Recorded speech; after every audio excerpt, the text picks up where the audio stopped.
'అమరకావ్యం' movie బాలీవుడ్‌లో 'తేరే ఇష్క్ mean' అనే సినిమాను డబ్ చేసి తెలుగులో రిలీజ్ చేశారు. ఈ సినిమా టాక్ ఎలా ఉంది? ఏంటి? అనేది కొంచెం ఒకసారి మనం తెలుసుకుందాం. సినిమా స్టార్టింగ్ ఒక వార్ బ్యాక్‌డ్రాప్‌లో ఎయిర్ ఫోర్స్ ఫ్లాగ్‌తో నడుస్తూ ఉంటది. ఇది పాకిస్తాన్, ఇండియా వార్‌ని వాళ్ళు కథకు స్టార్టింగ్‌లోను, ఎండింగ్‌లోను కొంచెం డిజైన్ చేసి పెట్టారు. అది బానే అనిపిస్తది. ఇంకా స్టోరీ విషయానికొస్తే మన హీరో ప్రెజెంట్‌లో పాస్ట్‌ని ఎక్స్‌ప్లెయిన్ చేస్తూ ఒకటి 2 రకాల డిఫరెంట్ స్క్రీన్ ప్లేతో మూవీ నడుస్తూ ఉంటది.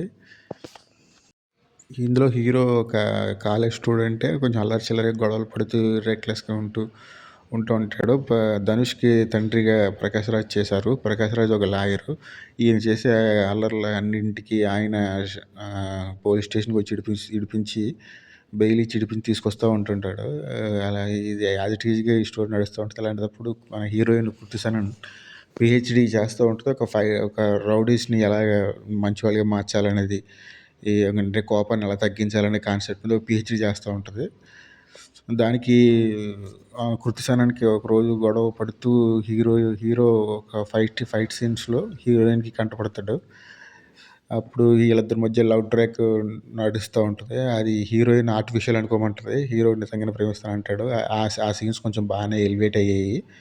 ఇలా నడుస్తూ ఉంటది. అటువంటప్పుడు వీళ్ళు లవ్ ప్రపోజ్ చేస్తాడు. లవ్ ప్రపోజల్ చేసినప్పుడు మన హీరోయిన్ ఇంటి తండ్రి దగ్గరికి వచ్చి మాట్లాడుతున్నప్పుడు, తండ్రి ఐఏఎస్ నీకెలా ఇవ్వాలి? ఇలాగ కొంచెం ఫైనాన్షియల్ ఇష్యూస్‌తో అక్కడ యాజ్ ఇట్ ఈజ్ రెగ్యులర్ సీన్స్‌లో ఉండే డిస్కషన్ నడుస్తూ ఉంటది. దానికి మన హీరో చాలా సీరియస్‌గా తీసుకొని ఐఏఎస్ మంచి మంచి ర్యాంక్ సంపాదించుకొని మంచిగా సెటిల్ అయ్యి వస్తాడు. ఈలోపు మన హీరోయిన్ వేరే ఎంగేజ్మెంట్‌కి రెడీ అయిపోతుంటది. దానికి అక్కడితో ఆ సీన్ చాలా హార్ట్ బ్రేకబుల్‌గా అనిపిస్తూ ఉంటది. హీరోయిన్ ఫాదర్ తండ్రి చేసిన సవాల్ని ఛాలెంజింగ్‌గా తీసుకొని ఆ టార్గెట్‌ని రీచ్ అయ్యి వచ్చిన ధనుష్ హీరోయిన్‌ని పెళ్లి చేసుకున్నాడా లేదా అనేది మిగిలిన స్టోరీ అంతా నడుస్తూ ఉంటది. భావోద్వేగ సన్నివేశాలు అయితే చాలా పీక్స్‌లో ఉంటాయి. ఎక్కడ డైలాగ్స్, రైటింగ్స్ కానీ వర్క్ చాలా బాగుంది. డైరెక్ట్‌గా మనసుకు హత్తుకునేలా ఉంటాయి. సినిమా అయితే చాలా బాగా ప్రజెంటేషన్ చేశాడు. ఆనంద్ ఎల్రై డైరెక్షన్ అయితే పీక్స్‌లో ఉంది. అలాగే మ్యూజిక్ డైరెక్టర్ విషయానికొస్తే ప్రతి scene to scene background score ఎక్సలెంట్‌గా కనెక్ట్ అయింది.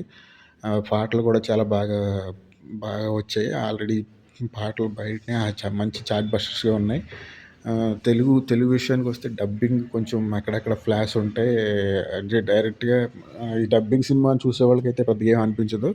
జనరల్‌గా ఎళ్ళిన ఆడియన్స్‌కి అది ఏదో ఒక చిన్న డ్రాబ్యాక్ లాగా అనిపిస్తూ ఉంటది. డబ్బింగ్ అంత వర్కౌట్ అవ్వలేదు. డబ్బింగ్ మీద ఇంకా కొంచెం కేర్ తీసుకుంటే బాగుండుండేది. ఓవరాల్‌గా సినిమా మంచి ఎమోషనల్ కనెక్టివిటీ అయితే ఉంటది. ప్రకాష్ రాజ్ యాక్టింగ్ గానీ, హీరోయిన్ తండ్రిగా చేసిన క్యారెక్టర్ గానీ, సినిమా చాలా బాగా ఎక్సలెంట్‌గా యాక్టింగ్‌ని ప్రెజెంట్ చేశారు. సినిమాటోగ్రఫీ కూడా ప్రతి సీన్ చాలా బావుంటది.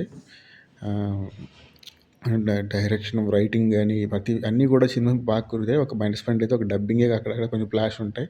ఓవరాల్‌గా సినిమా ప్రతి ఒక్కరికి కనెక్ట్ అవుతది. ఎస్పెషల్లీ యూత్‌కి బాగా ఎక్సలెంట్‌గా కనెక్ట్ అవుతది. ఈ సినిమా గురించి మనం ఇంతకన్నా ఎక్కువ ఏం మాట్లాడుకోలేం.